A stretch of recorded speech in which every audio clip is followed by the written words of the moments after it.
All right, guys, Saturday. Today it's 32 degrees today. It feels good. We're out of this cold now. We had negative 11, and we had -6.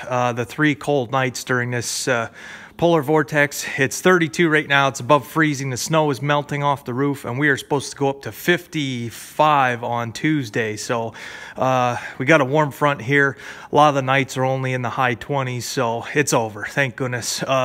Anyway, I got some parts and some projects coming up, so I figured I would take you guys along. All right, so I won't be getting into this today, but it's going to be a project before spring here. All right, first of all, look at all the ice.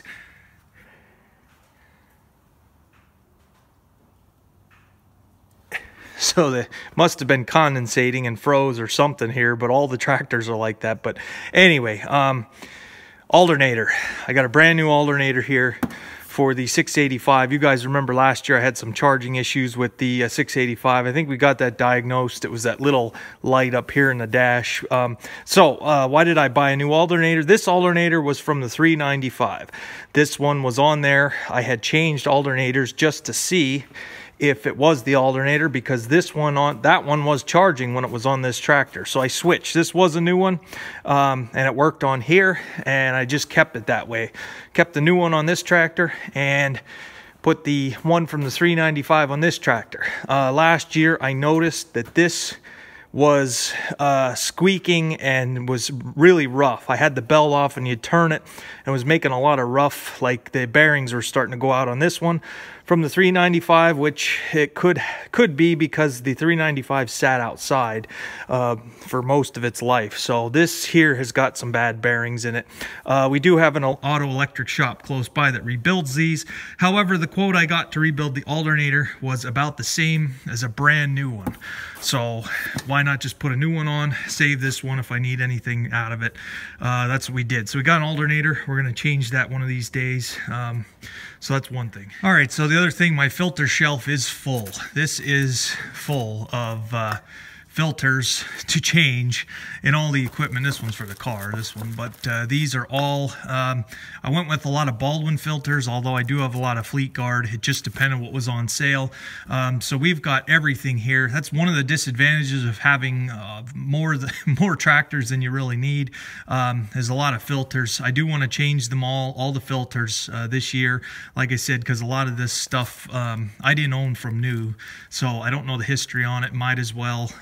I do have all the oil. I got a 5-gallon bucket of 1540, and I'm getting some hydraulic oil. I'm going to change some of the hydraulic oils, but this shelf is pretty well, I mean, it's all filters, so we'll be into that. I might as well wait till the weather warms up when I can start the equipment, run it a little bit, let it get warm.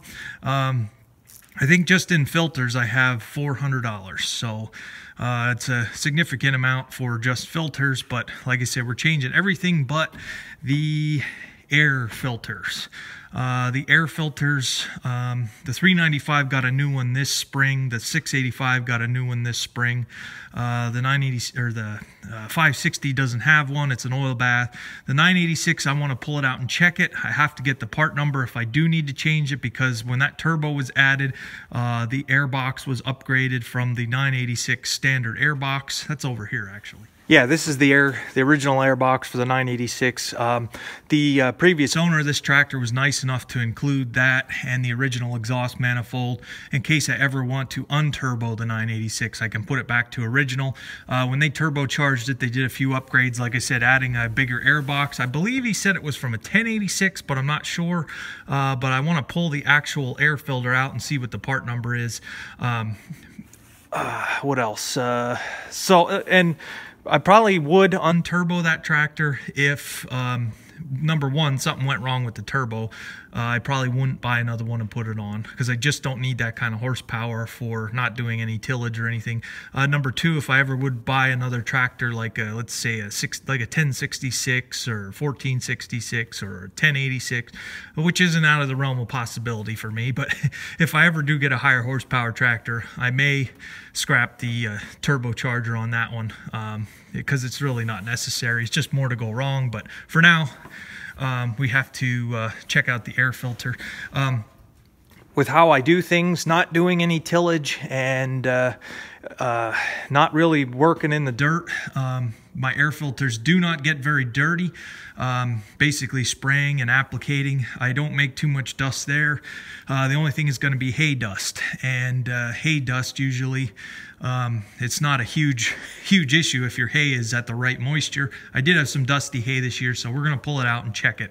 We're going to check them all. We're not just going to ignore it, but as far as replacing air filters, I think we're going to be good. Like I say, last spring this got a new one, and this wasn't in the dust or dirt, and not so much this one either, but we'll check them.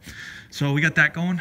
And I'm just looking, none of the freeze plugs popped at -11, so we should be good there as this thaw continues. If something did freeze up, if the antifreeze mix wasn't right, I did test all these. I have an antifreeze tester, but it's always a telltale sign. If your block would freeze, the freeze plugs would pop.